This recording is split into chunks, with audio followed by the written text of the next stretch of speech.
robin that pecks the apple that hurts it. It's the worm at the core that kills the apple. That's what it's sin in our midst is what's hurting us. That's right. Sin in our midst is killing us. Now, then I guess you wonder how I ever got married. Well, when I met my wife, she was a Christian girl, very lovely Christian girl. And I was then about 23, 24 years old. She's a very sweet, humble character.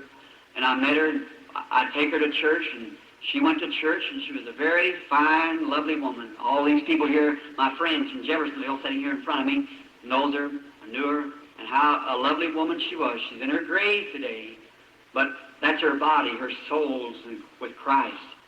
And she was a very lovely Christian character.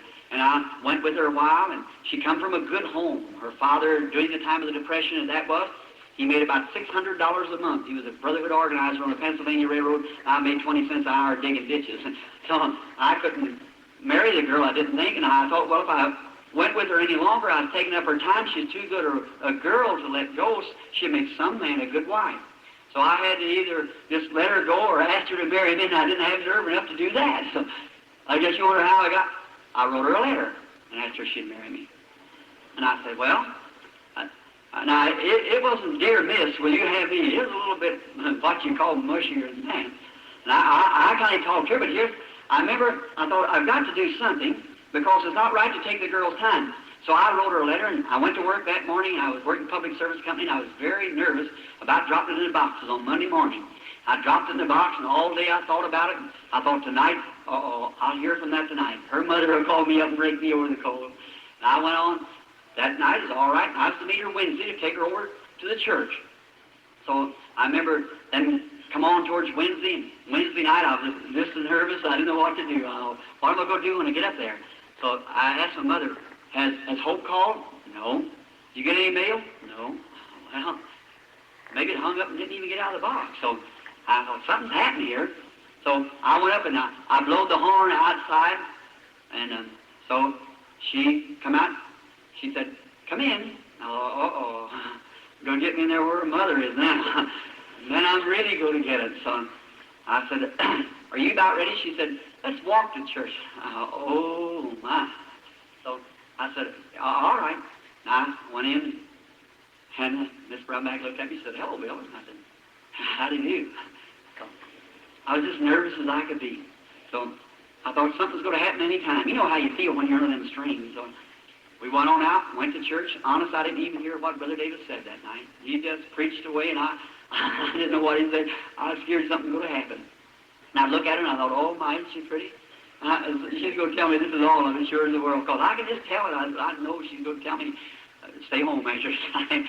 So I had it all fixed up what she was going to tell me, and after church was over, we started walking back a pretty moonlight night. We was walking down the street, and I looked up to see the moon shining down through the bushes, went on and on. I looked at her and I thought, my, I hate for this to be the last night, but I guess this is it. And I walked on and on. I said, how are you tonight?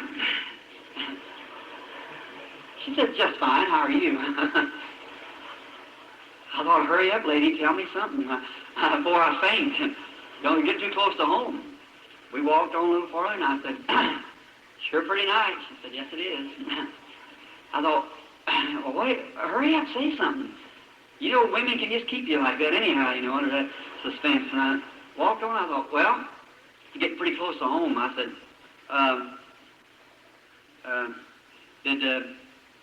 did you get any mail this week? She said, uh-huh.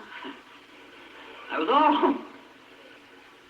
I said, did you get my letter? She said, uh-huh. My. I was certainly burning energy then. I said, well, I said, did you read it? She said, uh-huh. Wow. I said, what'd you think of it? She said, it's all right. Wow. And I said, did you read all of it? She said, yes, I read it all. I said, what'd you think of it? She said, it was all right. Well, we got married. I don't know how. We just got married. So, the next strain come when I had to ask her mother and daddy. Well, I knowed it was appropriate to do that. So I never will forget Charlie Branham. He may be sitting out here this afternoon for all I know. And her mother was a very princely sort of a woman, fine woman, but she belonged up in the ranks, you know, and so, but Charlie was just a good old humble brother. I thought I better ask him and let him ask her. You see. So I thought I'd get by the man better than I could talk to the women anyhow. So I said, one night I was leaving, Hope said, have you asked Dad yet? And I said, no. She said, well, you ought to. I said, I know I should, but I said, I think it'll be all right. So when I went to leave that night, he said, see you later, Billy. I said, Charlie, I said, could I talk to you just a little bit? I said, come out for just a minute. Walk out a portion, I was just sweating and shaking. He said, I said, Charlie, I want to ask you something. He said, oh, you can have her, Bill. Go on and speak to her. Oh, I love him to this day. I said, Charlie, I can't make her a living like you do. I can't give her clothes like you can buy her. But I promise you this, I love her with all my heart. I'll work till my hands bleed to make her a living, and I'll be as true to her as I know how to be. He put his, it was a German, he put his big hand over on me and said, Bill, I'd rather you would have her and be good to her than somebody that had a lot of money would treat her mean. I said, thank you, Charlie. We got married. We didn't have nothing to start housekeeping on. The only thing we had, I tell you what we had, a little old place where I rented. My rent cost me $4 a month. And I went into a little old place there, and somebody gave us an old-fashioned folding bed. You remember that old folding bed? Straw mattress, straw cake on it. And then we had a little old table we bought from Sears and Roebuck and chairs. We had to paint it ourselves. And so I painted it, and we had 2 linoleum rugs, got from John Jobbers. That was just a second-hand place down in Jeffersonville. I said that John Jobbers so they could catch the benefit of it.